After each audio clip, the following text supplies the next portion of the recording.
It's Fate time! Hello and welcome to another Figure Review. Today we're going to have a look at the Figma number 493. It's your boy, Astolfo, also known as Rider of Black in the casual version from Fate, Apocrypha.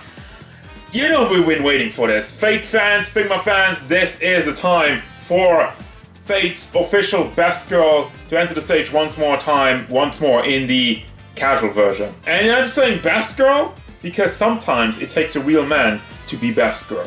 It's all about the Fate Figma, and if you agree, you should really subscribe to The Real Payne because I do it a lot, all the time.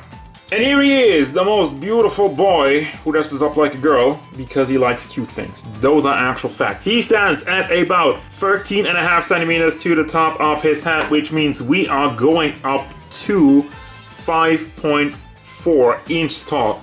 Size comparisons. Here's Jalter. Astolfo in the regular version have to hold on to the base, otherwise he falls over. The SH Figure Arts Son Goku. Bandai Salamander's Intercessor. And Darkseid. I am very happy to say that on my copy, the quality control does seem to be okay. I don't have any big paint issues, and I am delighted about that. I'm also delighted about this face sculpt. You got the eyes, which are a little bit sharper and does look exactly like it did in the anime and pretty much all the promotional artwork I've seen. And of course, the one snaggletooth on the left side of his face. You got all the pink strains going down, nice and fluffy, and also vibrant with the one fur patch, well, not fur patch, but the one patch of white and just this sea of pink and the big braid going down, which is nicely molded. It has a lot of small detail in there, you know, all these small strains, small lines in there, and of course another ribbon at the back and more wavy hair. Now for the overall look and detail of the rest of the outfit, it's really just a lot of purple, and I mean a lot of purple. One thing that I find kind of unfortunate, you have the hoodie and it has the bunny ears on it, but there's no way to kind of get this up. There's no accessory for it to replace this and have the hood on the hat. It's just a bit of a missed opportunity. I would really enjoy it then. You got the cross around his neck, which is just on soft plastic, has some nice metallic in the cross though, and then the purple line work on the t-shirt, and it's nice and wavy, and the belly button is exposed, but you also have these balls on there. These kind of balls, not these kind of balls, we're not seeing those also. And the jacket also has some wrinkles in there. It looks pretty good, and down to the fists and also the skirt. With the belt, a little bit of more silver on there. The belt is floaty from what I can tell. It is actually, is it connected on one side? I think it is. Yeah, they did connect it on the front. Why did they do that though? But that's kind of unfortunate. And I kind of spoiled it right there, but it's pantsu time. It's actually not really pantsu, it's just like the black, which is part of the pantyhose, and also you can pull this down and put it back in, depending on how much pantsu you want. You know, if you want more, pull it out. You want less, you put it back in. Now I want to say one thing about the overall pantyhose. It's very scratchy. I don't know if you can tell, but you know, I just moved the figure around a little bit and I already have some scratches in it because it hits the skirt, which is soft plastic, but still the material, more like paint job and whatnot, it's just, it's unfortunate, and I feel like it's such a weak paint on the legs in general that it just, yeah, there's another one.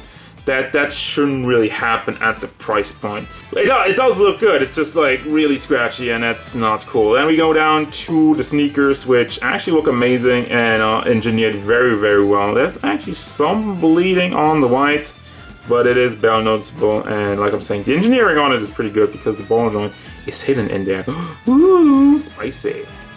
Speaking of overall engineering, this one is a little bit interesting when it comes to the articulation. The head is fairly standard, moves back and forth. It is fairly blocked because of the face and all the hair, but it does go all the way around without any trouble. And then you got the braid, which is on, from what I can tell, yeah, it's double balls and a pack in between of it, so it is fairly nimble. It doesn't leave any ugly gaps and it looks pretty natural. So you can pretty much turn it all the way around, get it into some good poses. And you have the ribbon also, which is floaty, and the lower part, this entire piece, you can move the ribbon, or you can move the hair, or you can move both, or it just falls off you got these weird shoulder joints. And I say weird because Figma sometimes does that and just sometimes they don't. I don't really know. I guess it fits for this one because you have the big gap in there and you can move this entire ball hinge around, move it out and rotate it. Now, I do believe it is pretty loose because of that. Now, the hinge itself on the ball is fairly stiff,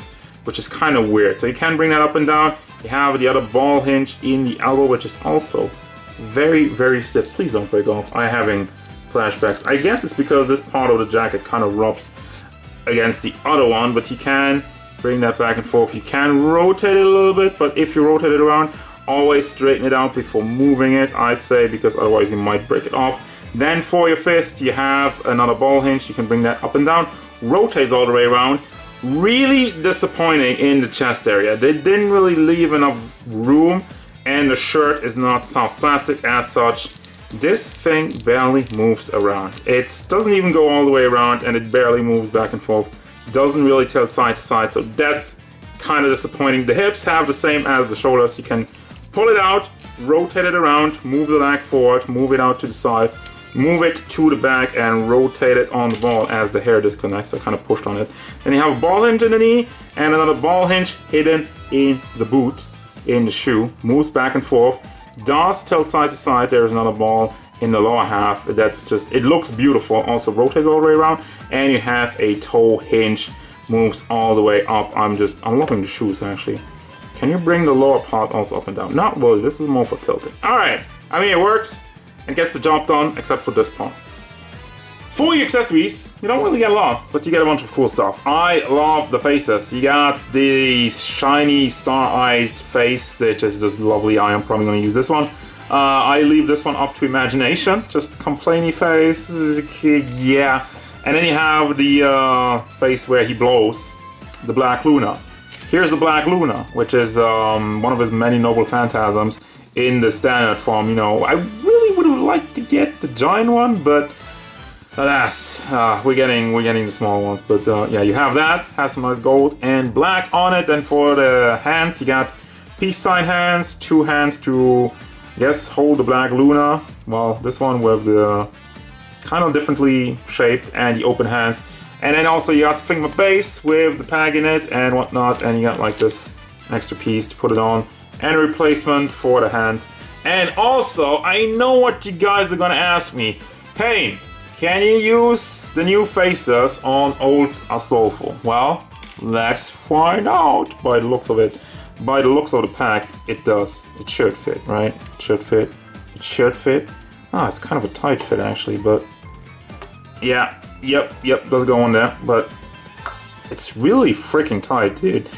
Can I get the old phase then on the new Astolfo? Let me find this one out. Just if this one's looser then. Yeah, this one is looser, but it does work. I would highly recommend heating the faces up before jamming them in.